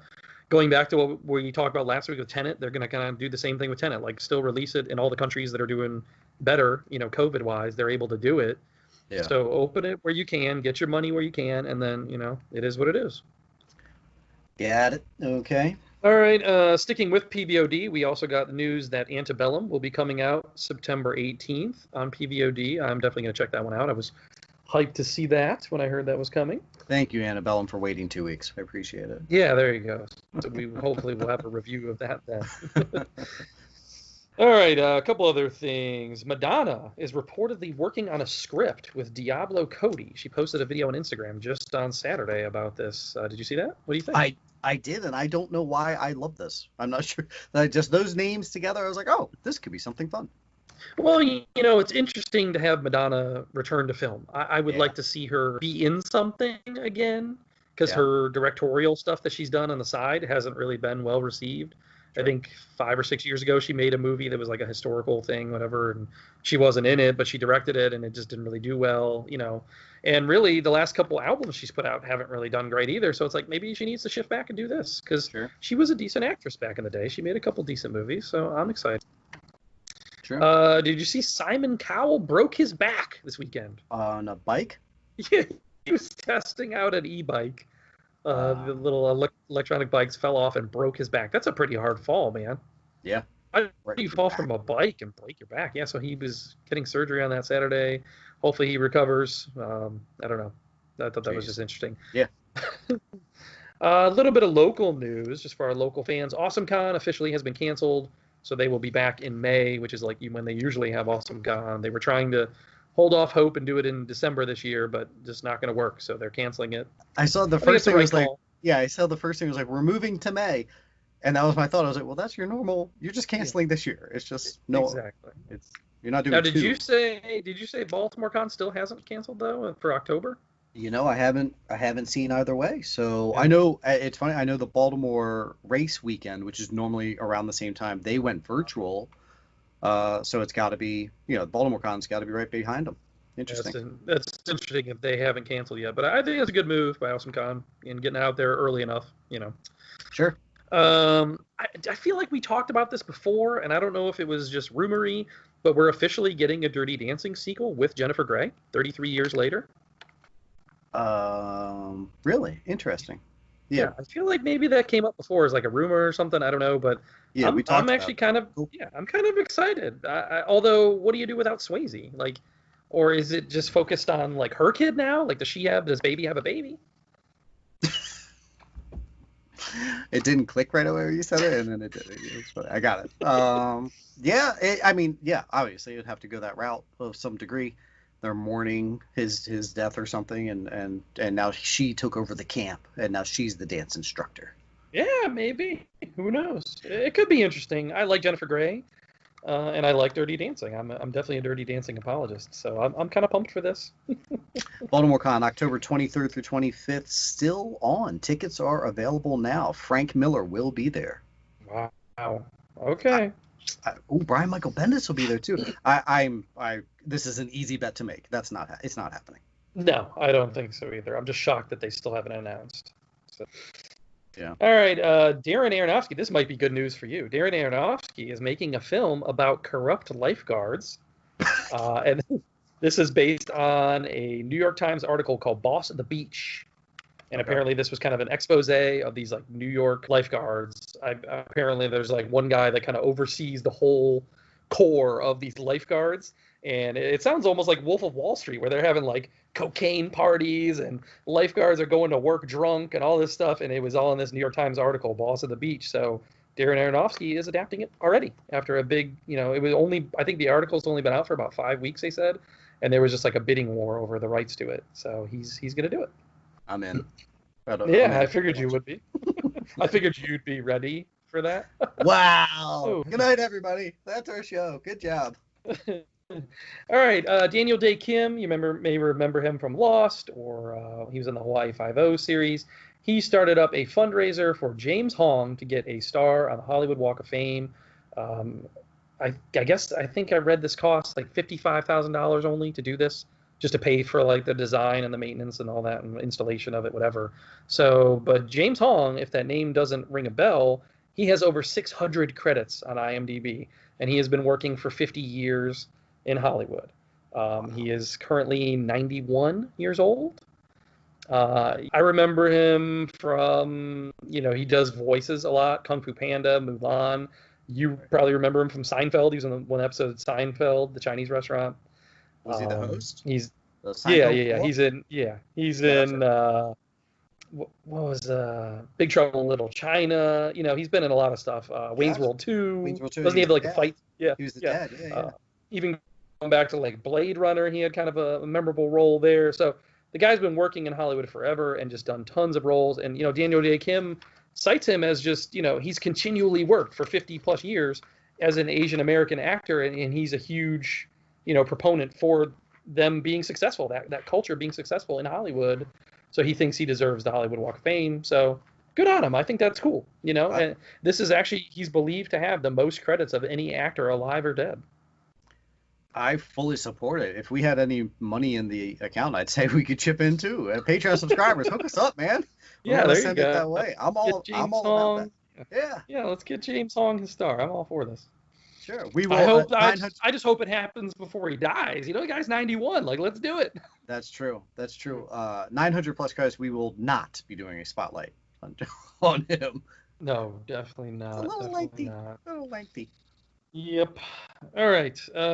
Another kind of big news story. I don't know if you got into this or read the specifics of it, but a judge has now ended the Paramount decrees, which was a Supreme Court ruling back in 1948, which basically kept movie studios from owning exhibition houses, owning the theaters, creating kind of that monopoly, if you will, of we create them and we show them, So this paves the way for major studios now to be able to merge with theater chains, which has been talked about somewhat. We've had Netflix recently buying up, a couple theaters, but now we're talking about, like, could Amazon buy out AMC, something like that,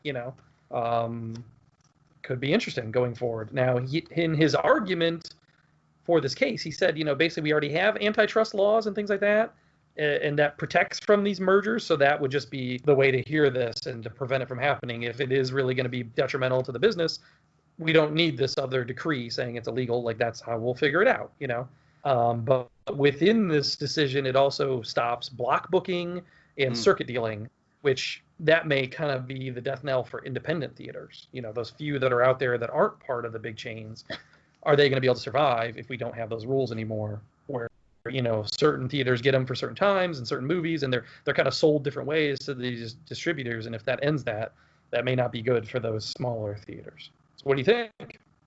It's a big deal. All the things that you just referenced, that's a big deal that they passed that. It's been in effect for how long? So long. Yeah. Changing Since in the the 40s. times. Yeah. The 40s, right? Wowzers. Yeah, 1948 was when the original decision was. So we will see. Like I said, his argument is that, the antitrust laws will still protect this and that it'll still be, good business as usual. And he said, since 48, times have changed where there's many more ways to get the movies and things like that. We now have, streaming services and all that stuff, whereas we didn't have that in the 40s. So, we got to change with the times, basically. So. Gotcha. Yeah. All right. Do you follow One Perfect Shot on Twitter? This is a Twitter account, and they post.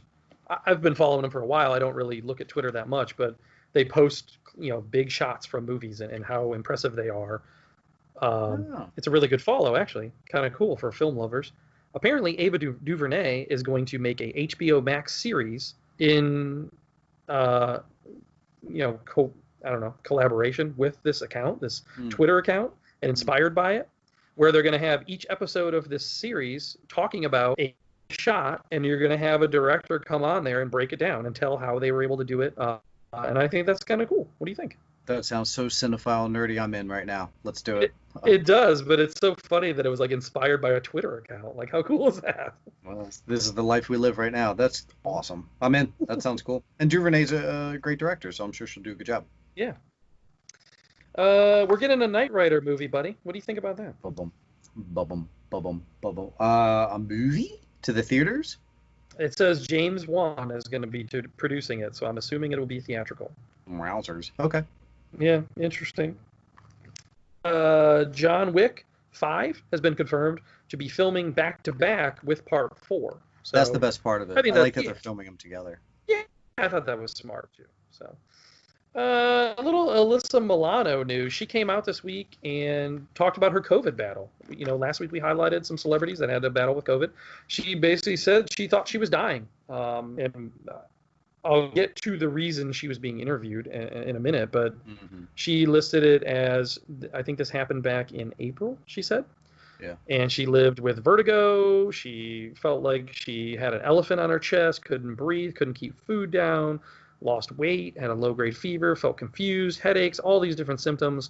So she just wanted to kind of raise some awareness of it and how real it is. And said that was the most sick she ever felt in her life, thought she was dying. So that sucks. So again, it's our weekly reminder, wear a mask, folks. Stay home when you can, wash your hands, do all those things, stay away from big crowds. All right, but the real reason she was being interviewed is news is out that they are doing a new Who's the Boss series 30 years later, focusing on her character. She is now a single mother living in the same house that she did back in the day with Tony Danza again. So they are back in. What do you think about a Who's the Boss kind of sequel series? There's a path you take and a path not taken. Choice is up to you, my friend. To a brand new life, a brand new life. A brand new life around the bend. I'm all about it. Heck, do it. Why not? My first ever crush of a celeb was when I was a wee lad, and it was Alyssa Milano, Samantha Maselli. Sure. And yeah, she's doing the single mom route in the same house. This is very like Fuller House. It's almost like they just kind of, hey, we're just going to continue it. Now have the kids. Now you're living in that home. All right. I guess Danza and her aren't doing much. Anything else? It works. I'm interested that Judith Light and Danny Pintaro aren't going to be part of it. Apparently, is that 100%? Yeah, it says they're not slated to appear yet. They are supportive of the series, it says, but they are not slated to appear yet. And the big loss is that Mona is already dead. The actress who plays Mona, Katherine Hellman, died, so that sucks because Mona was always my favorite part of the show. True. To the Milana, circling back to her with the COVID, she is extremely liberal. Her Twitter is filled with her hot takes on the left side, and stirs up a lot of controversy, as both sides of the ball do. Man, the ugliness of Twitter. I was reading some of the replies when she was putting up her COVID stuff, and it's like, kids, can you just put aside the politics for a second and talk about how this lady felt like she was going to die? Yeah. It's like sometimes you go down that path. You're like, where are your people's heads? Like, why are you thinking this stuff? Who cares? Anywho, I'm glad she's healthy. I'll check out the series. I loved Who's the Boss as a kid, so I'll be intrigued, just like I was with Fuller House. Bring it back to that. I will say after season 1 of Fuller House, I was out, but we'll see how much nostalgia this can bring up for us. Okay. A couple other quick things, and then I'm done. High Fidelity, the series, was canceled at Hulu already after one season, which sucks because I heard some good things on it, and I never got a chance to get around to watch it, and now I feel like I'm less likely to watch it if I know it's just one season and done, so that sucks. Yeah, bummer. But meanwhile, they did renew Love Victor for a second season, as well as The Great, which I heard good things about. Both of those shows, really. The Great, I heard a few people talk very, very highly about that. I never had a chance to check it out. Okay. Animaniacs, we had talked about their coming back, and now we have a date, November 20th. That show will be dropping. Yeah, that's also coming to Hulu. So. All right. Which I was surprised. Why not Disney Plus? I don't know. Interesting. I don't know if they're going to go a little more adult with the humor. Maybe, I don't know. Intriguing. Yeah. True. Speaking Pinky and the Brain be there? Pinky and Brain. I'm sure they'll be part of it, but they're not getting their own show quite yet. What do you want to do today, Brain? Same thing you do every day. Take over the world. Another favorite cartoon of mine from the 90s, more so than Animaniacs for me, was Ren and Stimpy, and they are coming back. Ren and Stimpy is going to Comedy Central, rebooting. I think they're going to kind of create a little block there with Beavis and Butthead. We already said they're bringing back, so that could be cool. I'm nostalgic for both of those. I love those things. Happy, joy. I used to love Ren and Stimpy, man. I thought it was hilarious. All right, and last thing I saw was Blazing Saddles is getting an animated remake called Blazing Samurai, and this is with cats and dogs. I don't know how I'm assuming it's very much just inspired by. You can't really make a kid's cartoon about Blazing Saddles. Like, that just doesn't work at all.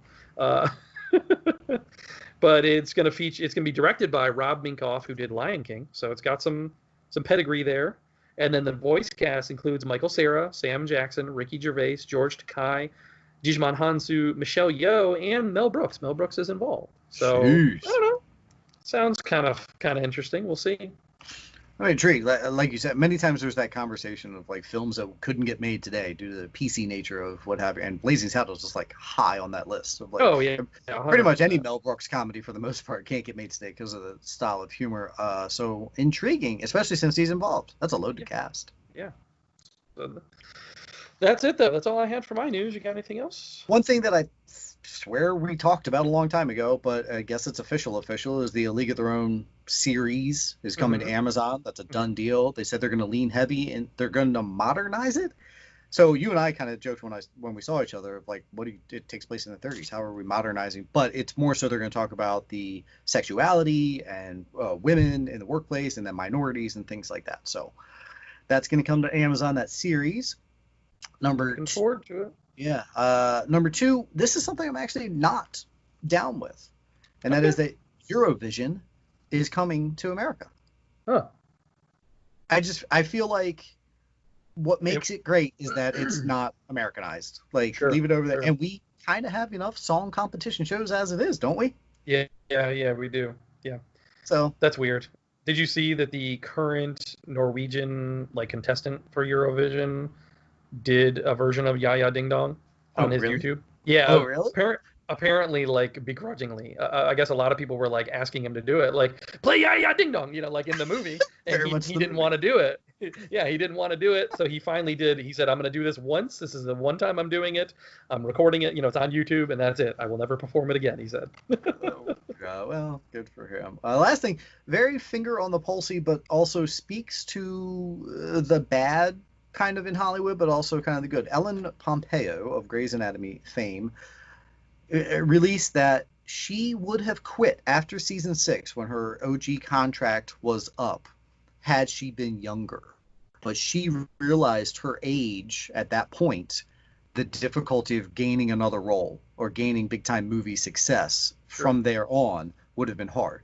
This is now 12 years, right there on season 18, I think, 11, 12 years later, and she's been on it. So she's that role forever known. One, it kind of tells her, come on, Ellen, put yourself out there and be an actress. Hollywood's changing. We're getting women in their 30s, 40s are getting roles, but not as much as they should. So I understand her thought process there. It tells me lack of confidence. But that's wild that she had that wherewithal in her head of, nah, I should just stick with this because this is a paying job. Yeah, I mean, some people, they can only really have a career on TV, and that's fine. And if she's going to be known for that one role, be successful in it for that long, then good on her. Not everybody even gets that opportunity, Agreed all around. That should wrap up our Hollywood news. Moving on to the DC discussion.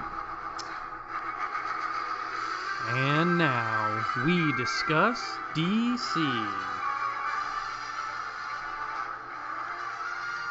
All right, I only saw one thing from DC, and that was their little teaser trailer that they put out for DC Fandom, listing all the people that are going to be there. And they said, Black Adam tease, the Man in Black. It's a freaking nanosecond of footage that shows you nothing at all. Did you see it? Yeah, what's the date on the fandom again? Your birthday, motherfucker. August 22nd, everybody. I was chatting with actually people on Twitter about this, and I was saying how much I love it because all these celebs and DC Comics people were like, "Get ready for August 22nd, thank you day August." I'm like, what? I'm like, it's like I'm 5 again. I'm having a comic book themed birthday party all over. Yeah. Yes, I saw it, and then I saw the list of all the people that are going to be involved, including The Rock. So it's loaded. It's absolutely loaded. Obviously, Zack Snyder's going to be very involved. James Gunn's going to be involved. Godot, what's his name from Shazam? Zachary Levi, Ezra Miller, Robert Pattinson, Val Kilmer. There's going to be a lot of people here. The Kilmer thing nudges the Schumacher cut, doesn't it? Yeah, that, or maybe he's going to be involved in the Flashpoint thing too. We just don't know yet. Yeah, so I'm still a little shocked by Ezra Miller being on there as well, so we'll have to see what that is. But it'll be cool if we get a little more footage. I didn't think that they started filming anything for Black Adam, though, so I don't know what we're going to see there. It was a Zoom. I don't know. Just The Rock did a quick... Yeah. All right, so Go ahead. Well, I was going to say, I was a little let down also. I saw Zack Snyder put out, here was my version of, what's his name? Steppenwolf? Steppenwolf or whatever, and I was like, it looks like Pirates of the Caribbean 2, like part of Davy Jones' crew. Well, and he said, sorry for the low-res quality. I promise it's better. I was like, Zach, just don't put anything out. It doesn't look that grandiose better. It looks like it's more bad. But it didn't, you were hoping once you start putting that stuff out, that's going to be like, oh, that looks great. Because they were saying that Desaad, the villain, is going to be in it. That did get released this week. Oh, yeah. Yeah, I saw that. Yeah, cool. We'll see, man. I think my big problem with the whole Snyder Cut thing is that, to me, the problem wasn't the director. It's more the script and the screenplay. So let's release the better screenplay cut than anything. Like, that's what I want to know. Is the screenplay going to be better? Because that was my big problem with the whole movie. Well, and hopefully to make that better, he says that his none of Whedon's footage, none of Whedon's stuff is involved. So maybe his is a very different thing. Now, what is your prediction for trailers? I'm guessing we will obviously get a Snyder Cut trailer. Sure. I'm guessing maybe we'll get some more Wonder Woman 2 footage, which I don't really feel we need, but I have a feeling. I think they're going to give us the cheetah transformation. Okay. Like show some actual cheetah footage, I think. And then I think we're going to get a first look at the Batman. That would be nice. That would be huge. More so than just him falling off the bike or whatever, like we already saw. That one leaked video, remember? Right. Yeah. Yeah, no, it'd be good to get some actual polished footage from that. That would be exciting. Yeah. Maybe they'll announce another project too. That would be good, like another main character that they're going to develop. Yeah, I'd be down. That's all I have for DC as well, buddy. It was just everything DC right now is focused on the fandom. Sure, and less than 2 weeks away. All right, let's move on to that Marvel Minute.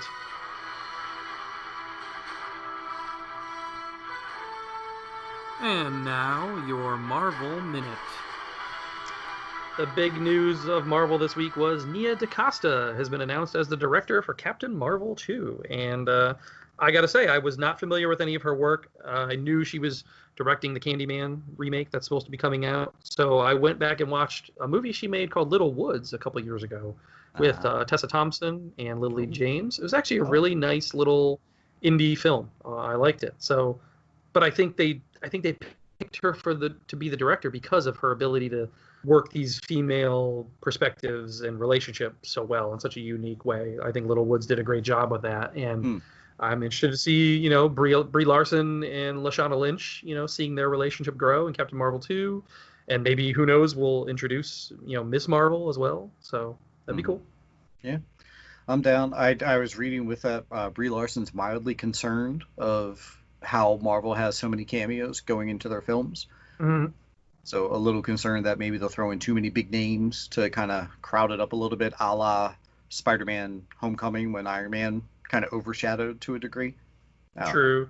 Yeah. Just film your film, own it. Everyone's coming to see you. And the cameos are just an added piece, I think. Yeah. I'm excited for it. I think Captain Marvel was a good movie. I know it gets a lot of hate, whatever, but I think it's a good movie. And I like her in the role, and I'm glad that she's committing to it and staying with it. Agreed.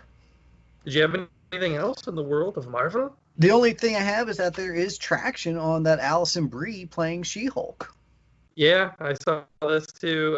Again, this was like we got this covered or one of those things. So I hate to give them credence, and we talked about it before as a heavy rumor. So hopefully it's going to be true.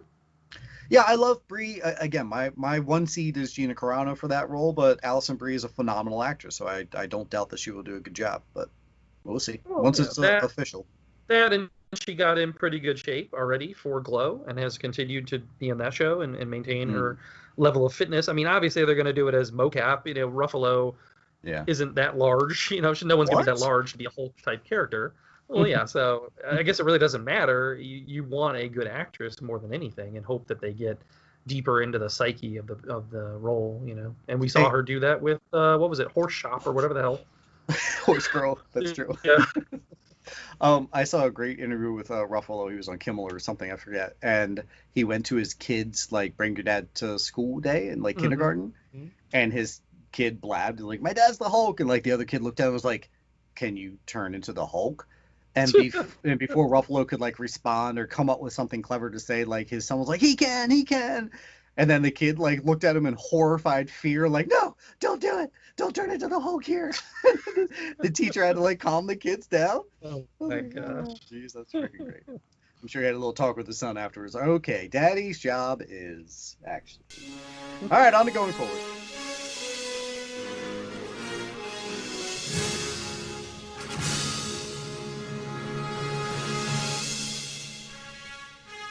Going forward. All right, it's actually a little bit of a busy weekend coming up here. We have the Stargirl finale and the S.H.I.E.L.D. finale this week. So I will definitely be watching both of those and having our thoughts next week, I think, on those. Are you caught up on the Stargirl? One back, but I purposefully last week knocked a couple out because I was about 3 back. But for that reason, I'll be ready next week. Well, and last week and this week's shows are kind of like part 1, part 2, so it is really more like a 2-hour kind of episode. So Right. yeah, that'll be good. You can watch it all at once. So yeah, that finale on CW, and like I said, Shield, and that's the series finale for Shield. So I'm excited to watch that. But I will have thoughts on both of those next week. Sounds like Brian will be involved in the Stargirl discussion as well. Yes, sir. Peninsula, the sequel to Train to Busan, releases this week on digital. I'm hoping I can get a chance to watch this, but no guarantees. We'll see. If not, maybe the following week. But yeah, I do want to check that out. As well as this weekend's big release, Project Power on Netflix with one Jamie Foxx. We already talked about. We have a spotlight in your feed to listen to right now, so he's going to be in that, as well as Joseph Gordon-Levitt. Lovecraft Country debuts on HBO, so hopefully we'll get a chance maybe to watch at least the first episode and give our thoughts on that next week. I'm in. The One and Only Ivan also drops this weekend on Disney Plus, and this is the live action animated hybrid kind of movie about the monkey. A lot of celebrity people involved in it. It looks decent from the trailer, so this may be a good family watch this weekend if we get a chance. Cool. And then as well as Ted Lasso. I didn't realize that was a series when we talked about the trailer for that. I thought that was a one-off kind of movie. Oh, But, really? Ted Lasso is a series coming to Apple Plus, so that's also dropping this weekend. As the Apple Plus correspondent, I promise I will watch whatever is released this weekend. There you go. So check out the Ted Lasso. But that's all I saw as far as going forward for the week. For Take Two Podcast, don't forget on Thursday your poll gets dropped across all of our socials. So vote, share, retweet, tell your friends to jump on there and vote. And if you so feel inclined, you may comment below your choices as well. We do not mind that. And then on Friday, all of you Patreon subscribers, you get a bonus episode, part 3 out of 4 of our favorite animated film series. You have to be a Patreon subscriber to listen to those. They are phenomenal. They are deep cuts. They give you some personal stuff, and I know that you guys will enjoy them as low as $1 whole a month. We almost talked 2 listeners into splitting it, 50 cents each a month. Hey, that's fine. Whatever you guys want to do. But there's 4 different tier levels in there, all the way up to $10. There's merchandise that we're going to send your way and shout outs and all sorts of fun things. We actually have to talk with a patron about he upgraded his recently. We're going to have to chat with you about some things that we can do on the side as well. And don't forget, we have a new logo. New merchandise is soon to come, so pay attention to all of our socials because there's going to be fun stuff out there for you guys to enjoy. Saturday, you get your Superhero Secret Cinema.